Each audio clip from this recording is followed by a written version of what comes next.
Esselamu Aleyküm ve Rahmetullahi ve Berekatuhu. Əziz və dəyərli müsəlmanlar, dəyərli bacı və qardaşlarım, dəyərli dinləyicilər, ilk öncə özümə, sonra sizin hər birinizə uca və böyük olan Rəbbimizdən haqq təqvası ilə qorxmağı nəsiyyət edirəm. Həqiqətən də Allah Subhanahu wa Taala mübarək kitabında buyurur ki, sizin ən hörmətliniz Allahın dərgahında Allahdan ən çox qorxanınızdır, yəni təqvalı olanınızdır. Uca və böyük olan Rəbbimizdən qorxmaq, Allah Subhanahu wa Taala'nın üzərimizdə olan əmrlərini yerinə yetirmək, deyir ki, bizlərə qada edibsə, nədən ki, çəkinmək əmr edibsə, o şeylərdən uzaq durmaqla təqva sifətini, Allahdan qorxmaq sifətini qazanmış olaraq.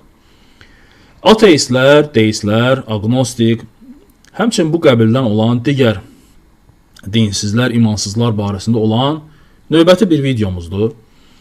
Hər zaman olduğu kimi paylaşmağı, bölüşməyi yaddan çıxarmayın, nə qədər çox insanlar bu videolardan xəbərdar olarsa, bir o qədər də bu dırnaqarası bu TikTok qəhrəmanlarını, bu yalançıları, bu şarlatanları tanımış və onların yalanlarından, hilələrindən agah olmuş olarsınız.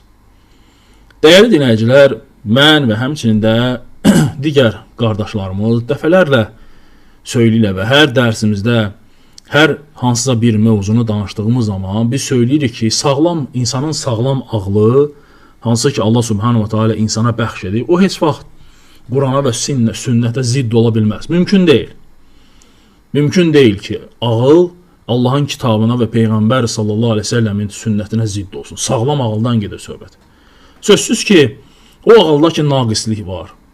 O ağıl ki, hansı ki, Allahın kitabını və Peyğəmbər sallallahu aleyhi ve sellemin sünnətini səhv axtarmaq üçün oxuyursa, neysə, o, necə ki, o, belə bir misal var, deyir ki, özü niyyəti mundardır və çirkindir deyənə, ətrafı baxanda da ancaq mundar, çirkin şeylər axtarır. O milçəyi deyir, güllü çiçəkli bir yerə bıraxsın, heç vaxt gedib gülün çiçəyin üstünə qonmaz. Gedib nəcasətin üstünə qonacaq. Arını isə bıraxsın nəcis olan yerə, gedib axtarıb harada gül var qonacaq onun üstünə. Çirkin, naqis ağıl da belədir.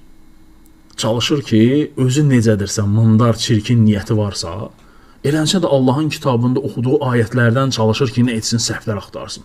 O, Elşad Miri var da, indi elhamdülillah ki, kanalımızdan xəbəri olanlar bilir ki, nə qədər biz videolar çəkmişik. O insan iddia edir ki, yer üzündə, yəni Quran-ı Kərimin doğru, düzgün tərcümə edəni yoxdur. Yəni doğru, düzgün tərcümə, Quranın tərcüməsi yer üzündə yoxdur.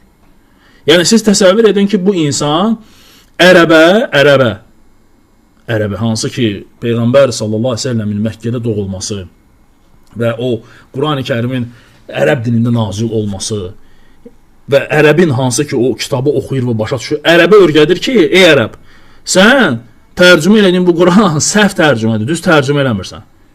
Bəs doğru tərcümə hansıdır? Yəni bu dinsiz şünas iddia edir ki, Quranı üzündən oxuya bilmədiyi halda iddia edir ki, ən doğru düz tərcümə məndədir. Eyni qaydada da bax bunlar, dəyərli dinləyicilər. Ateist, dinsiz, imansız, sənə gəlib Allahın ayətini oxuyur və özü naqis ağlı və çirkin, mundar niyyətli olduğu üçün ayətdən də o cürlə bir nəticə çıxardır özü üçün ki, burada söhbət bundan gedir.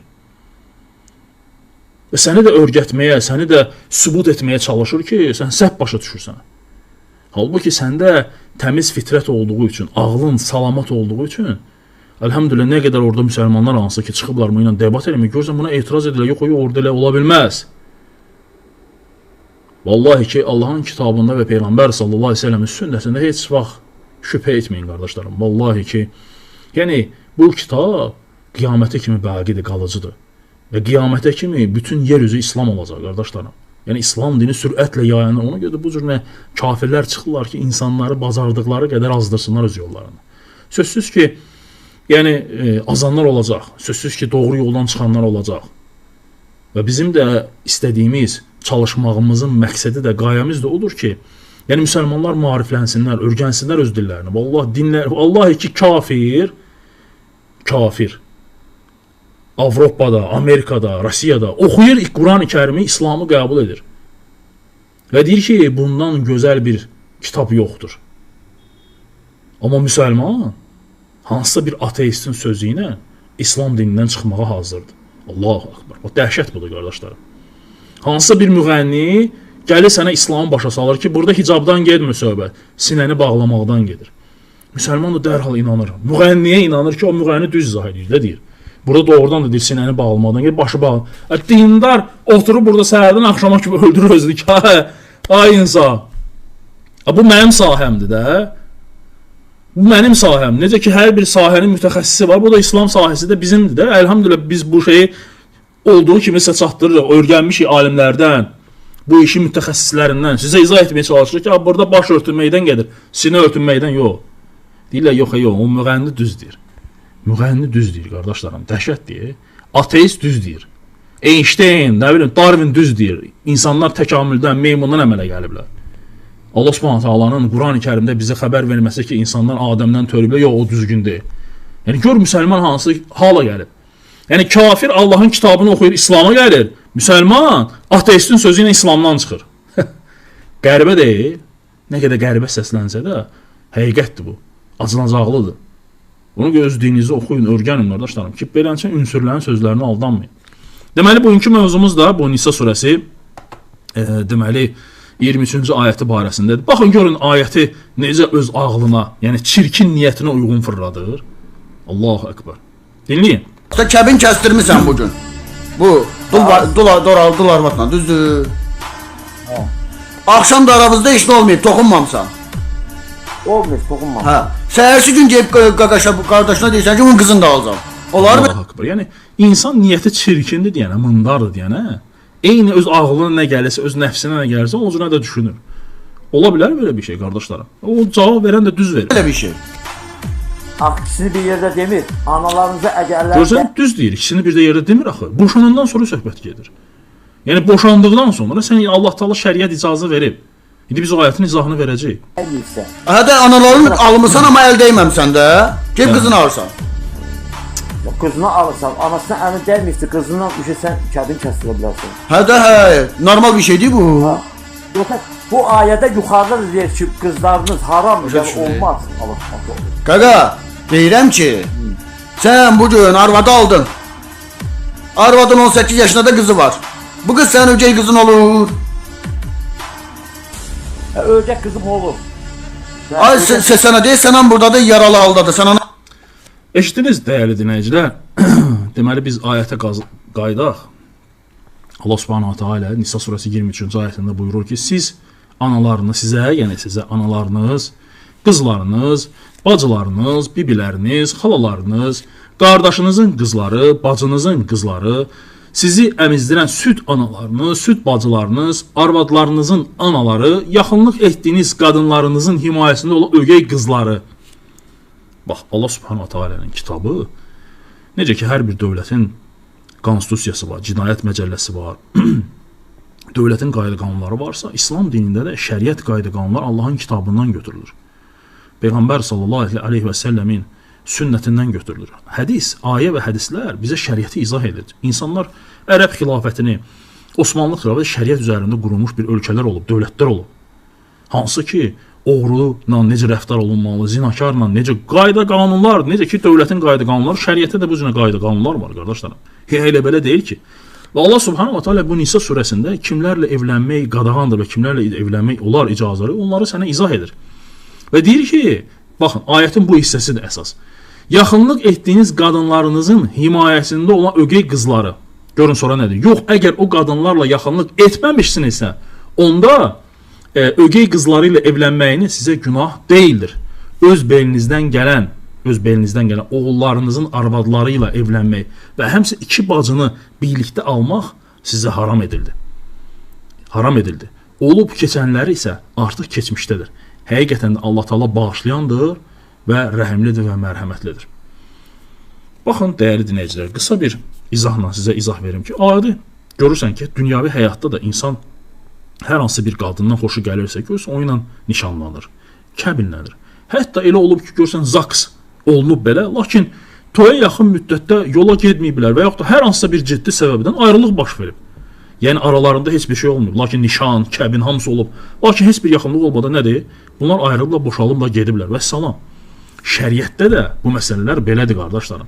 Şəriətdə nikahın tam olması üçün qadın və kişinin bir-biri ilə yaxınlığından gedir söhbət. Yaxınlıq olubsa, artıq nikah nədir? Nikah tam olaraq tam sayılır. Həmçinin də talaq məsələsində də belədir.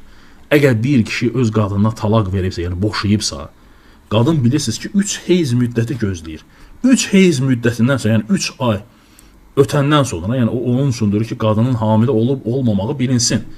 Yəni 3 aydan sonra artıq qadın nədir? Azaddır. Həmçinin kişi də ayrıca azaddır. Yəni hər ikisi də gedib özləri üçün ayrıca ailə qura bilərlər. Lakin onlar evlənmək istəsələr yenidən kəbin kəsdirməlidir, əgər 3 ay keçibsə. Yox, əgər 3 ay, yəni 3 heyz müddəti ötməyibsə, o zaman kişi qadını qaytara bilər yaxınlıq etməklə. Yaxınlıq etdikdən sonra kəbinə yenidən kəsdirməyə ehtiyac yoxdur. Bu şəriətin qoyduğu qayda qanunlardır. Bu ayətdə də Allah Subhanahu wa Taala'nın buyurması ki, arvadlarınızın, yəni yaxınlıq etdiyiniz qadınlarınızın himayəsində olan ögey qızları. Baxın, Allah Subhanahu wa Taala